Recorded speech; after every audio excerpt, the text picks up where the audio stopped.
मोहसिन दावड़ साहब। बहुत शुक्रिया जनाब स्पीकर। सबसे पहले तो मैं आपको बिला मुकाबला स्पीकर कौमी असम्बली मुंतखब होने पर मुबारकबाद पेश करता हूं और पूरे हाउस के लिए भी आज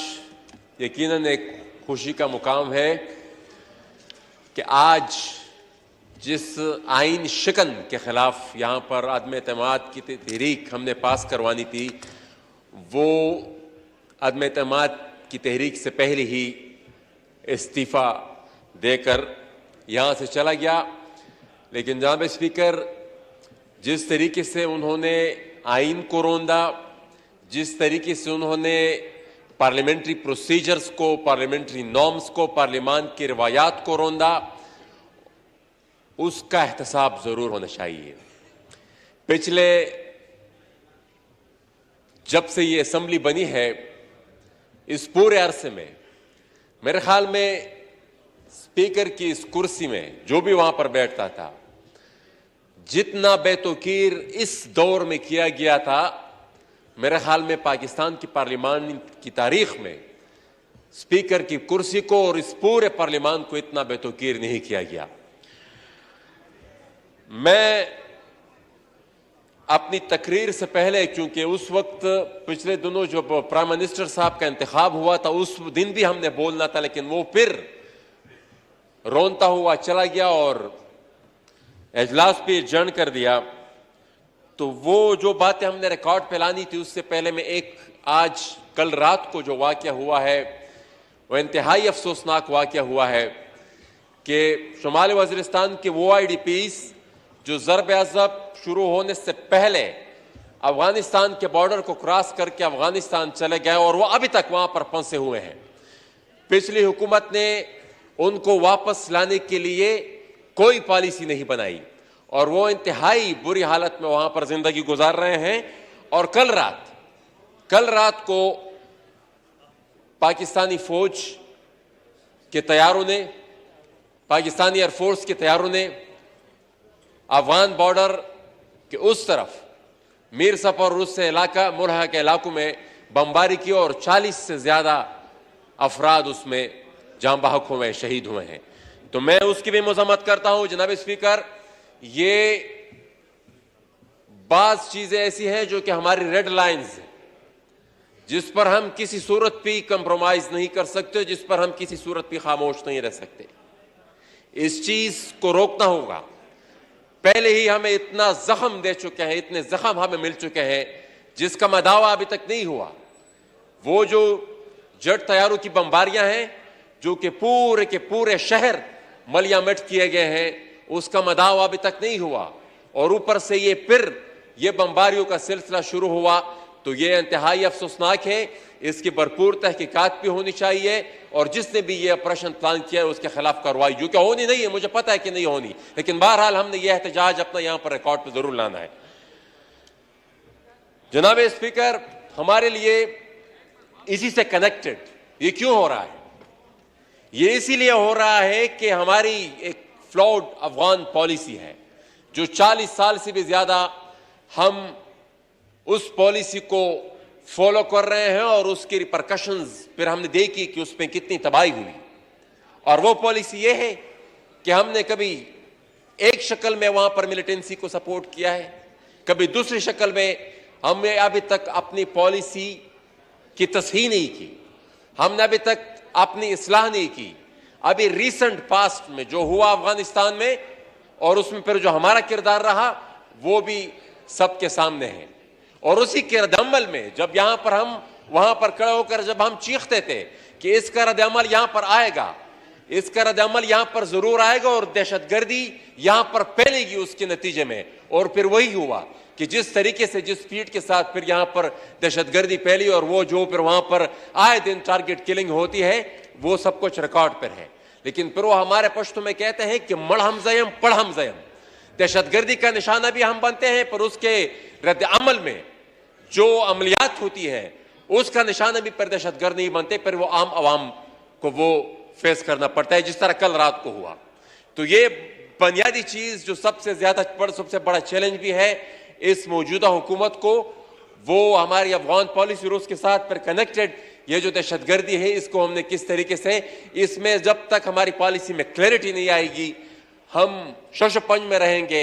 हम ये तफरीक नहीं कर पाते जब तक कि ये वाले गुड हैं और ये वाले बैड हैं, तो इस मसले से हम छुटकारा नहीं हासिल कर सकते। मैं साथ ही साथ कुछ ऐसी चीजें,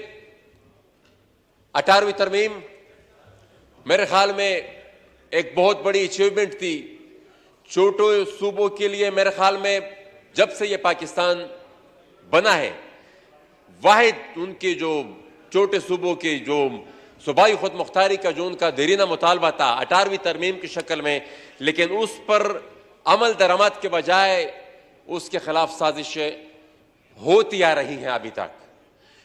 तो एक गुजारिश ये होगी कि 18वीं तरमीम पर मन अमल किया जाए। पिछली हुकूमत में जिस तरीके से फ्रीडम ऑफ स्पीच और फ्रीडम ऑफ असेंबली को रौंदा गया, उस पर भी नजरसानी की जरूरत है, क्योंकि हमने देखा कि हमारे सहाफ़ी जो बिरादरी है उसको जिस तरीके से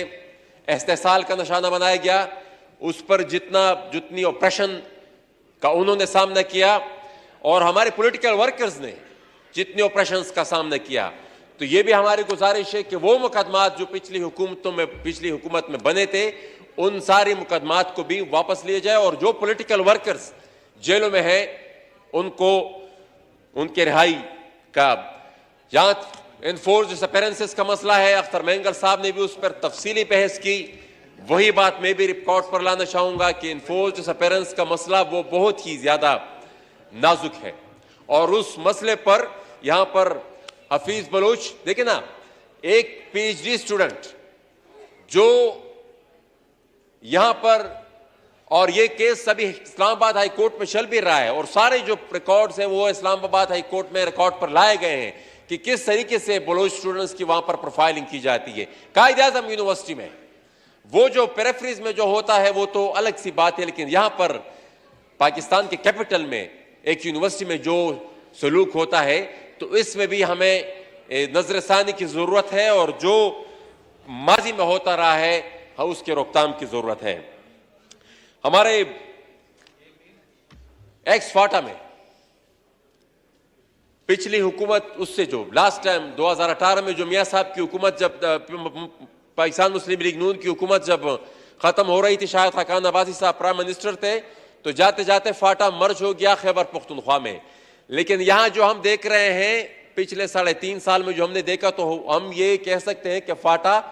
खैबर पख्तूनख्वा में मर्ज नहीं हुआ, खैबर पख्तूनख्वा को फाटा में मर्ज कर दिया गया था, क्योंकि जो action in aid of civil power पहले सिर्फ फाटा में था, उसको पूरे सूबे तक उसको एक्सटेंड कर दिया गया है,